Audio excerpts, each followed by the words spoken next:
Assalamualaikum warahmatullahi wabarakatuh. Perkenalkan, nama saya Muhammad Korunizam dengan NIM 21050974045. Prodi Pendidikan Teknologi Informasi tahun ajaran 2021 kelas A.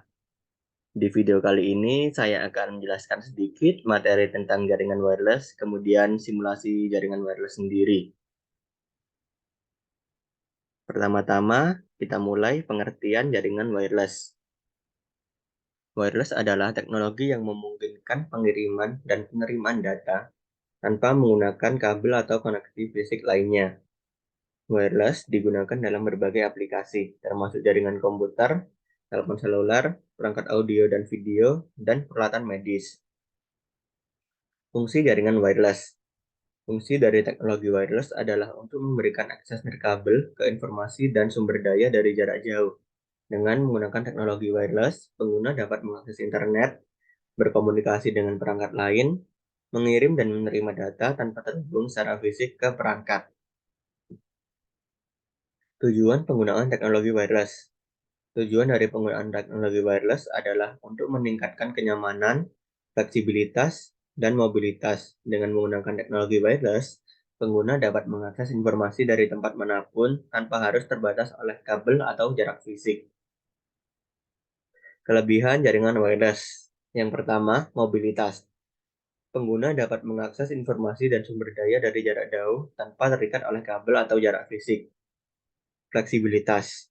Pengguna dapat menggunakan perangkat nirkabel di berbagai lokasi tanpa harus terhubung secara fisik ke perangkat lain. Efisiensi. Teknologi wireless memungkinkan pengguna untuk mengakses informasi dan sumber daya dengan cepat dan mudah. Kemudian lanjut ke kekurangan jaringan wireless. Yang pertama, keamanan. Teknologi wireless dapat lebih rentan terhadap serangan hacker dan pengguna yang tidak sah dibandingkan dengan teknologi kabel. Kecepatan. Kecepatan transfer data pada teknologi wireless dapat lebih lambat daripada teknologi kabel. Kemudian keterbatasan jangkauan.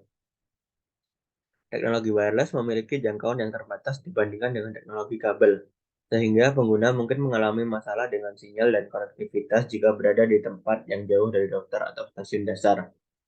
Mungkin demikian sedikit penjelasan saya tentang materi dari wireless. Kita lanjutkan untuk materi wireless ini menuju simulasi. Oke, dalam simulasi jaringan wireless kali ini yang kita butuhkan pertama-tama satu buah laptop dan satu buah smartphone. Kemudian kita butuh juga dua buah access point.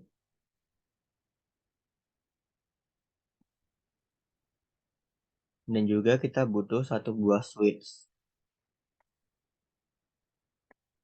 Kita rename semuanya terlebih dahulu.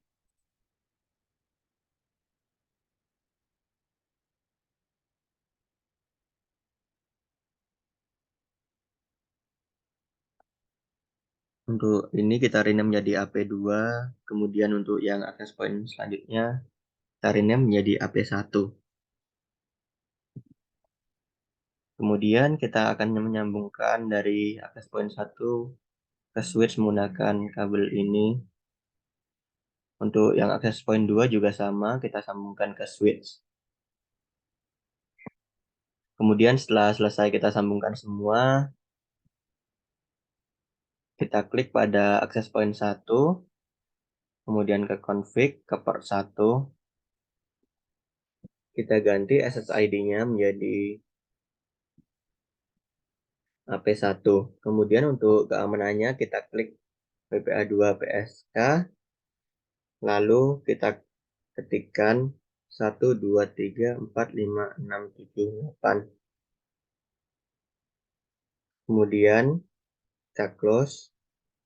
Kemudian untuk access point 2 kita ke config, ke port 1.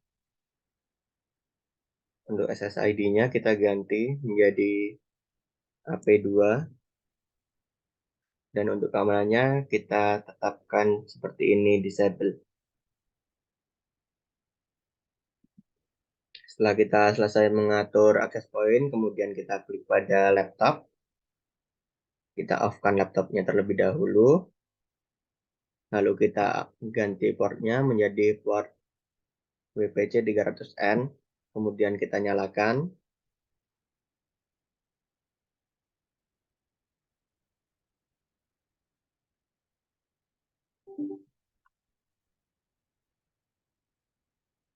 Setelah kita nyalakan, kemudian kita menuju ke IP. Kita ganti statik, kita ketikkan IP dari laptop, yaitu IP addressnya 192.168.1.1.129 dan subnet max-nya 255.255.255.128. Kemudian kita menuju config ke wireless, kita ganti SSID-nya menjadi AP1. Kemudian untuk keamanannya kita klik yang WPA2PSK dan passwordnya kita ketikkan 123455678. Kita close, kemudian lanjut ke smartphone. Pada IP-nya kita ganti ke statik, kemudian kita ketikkan IP dari smartphone-nya 192.168.1.130 dengan subnet max-nya 255.255.255.128. Kita lanjut ke config ke wireless. Kita ganti SSID-nya menjadi AP2. Lalu kita close. Kemudian untuk mengecek apakah laptop dan smartphone dapat terhubung, pada laptop kita klik, kemudian menuju desktop ke command prompt. Kita akan meng-ping dari laptop ke smartphone. Kita ketikkan ping spasi IP dari smartphone tersebut, yaitu 192.168.1.130. Kita enter. Di sini tertulis berhasil untuk proses pingnya, yang berarti laptop dan smartphone terhubung. Mungkin ini saja untuk simulasi dari wireless saya, kurang lebihnya mohon maaf. Kita akan lanjut ke materi selanjutnya, yaitu DHCP.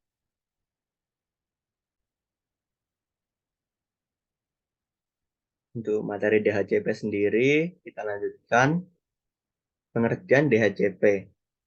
Dynamic Host Configuration Protocol atau DHCP adalah protokol jaringan yang digunakan untuk memberikan alamat IP secara otomatis kepada komputer dalam jaringan. DHCP memungkinkan administrator jaringan untuk mengelola alamat IP dan memperbarui konfigurasi jaringan dengan mudah.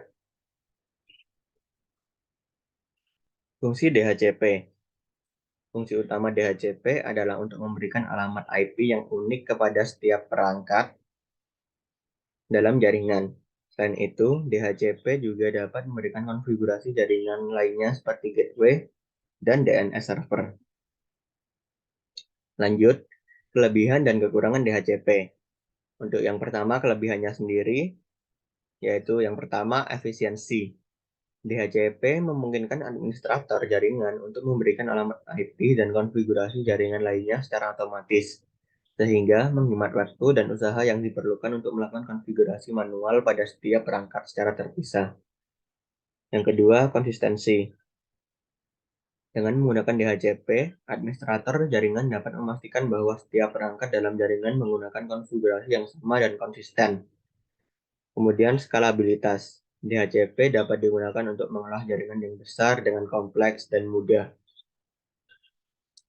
Kemudian lanjut untuk kekurangan DHCP. Yang pertama, ketergantungan. Jika server DHCP mengalami masalah atau downtime, perangkat dalam jaringan mungkin tidak dapat memperoleh alamat IP atau konfigurasi jaringan lainnya. Yang kedua, potensi keamanan.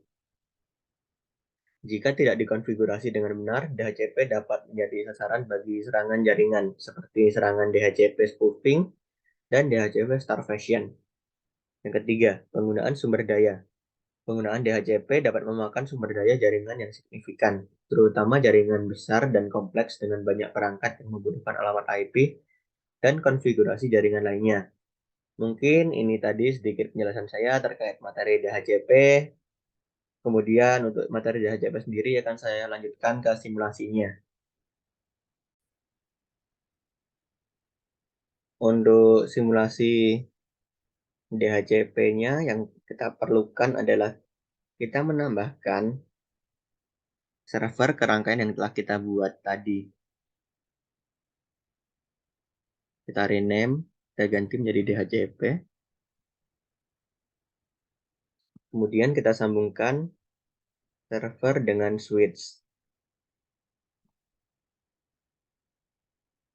Setelah tersambung, maka kita klik ke DHCP, kemudian kita menuju ke config, menuju ke flash Ethernet 0, kita isikan IP address dari DHCP-nya, yaitu 192.168.1.253 dengan subnet max 255.255.255.128. Kemudian kita menuju ke service, kita klik pada DHCP, kita atur untuk gateway-nya sendiri 192.168.1.254. Kemudian jangan lupa kita on-kan terlebih dahulu. Untuk DNS servernya juga kita isi dengan 33.33.33.1. Untuk start IP address-nya kita isikan yang pertama 192, kemudian 168, 1, yang terakhir kita akan ganti menjadi 151. Untuk maksimum user number-nya kita ganti menjadi 50 user. Kemudian setelah kita selesai isi semua, kita klik save. Lalu kita close dan kita cek pada laptop. Kemudian menuju IP konfigurasi, kita ganti ke DHCP. DHCP request successful dan IP address dari laptop terganti menjadi 151 di belakangnya. Kemudian gateway-nya juga terisi otomatis dan DNS servernya juga otomatis terisi. Kemudian lanjut ke smartphone. Kita klik desktop, kemudian IP configuration, kita klik DHCP. Pada smartphone juga sukses untuk melakukan request ke servernya dengan IP yang didapatkan dari DHCP yaitu 192.168.1.152 dan data lainnya juga terisi secara otomatis. Mungkin ini tadi sedikit simulasi saya tentang DHCP. Kurang lebihnya mohon maaf. Wassalamualaikum warahmatullahi wabarakatuh.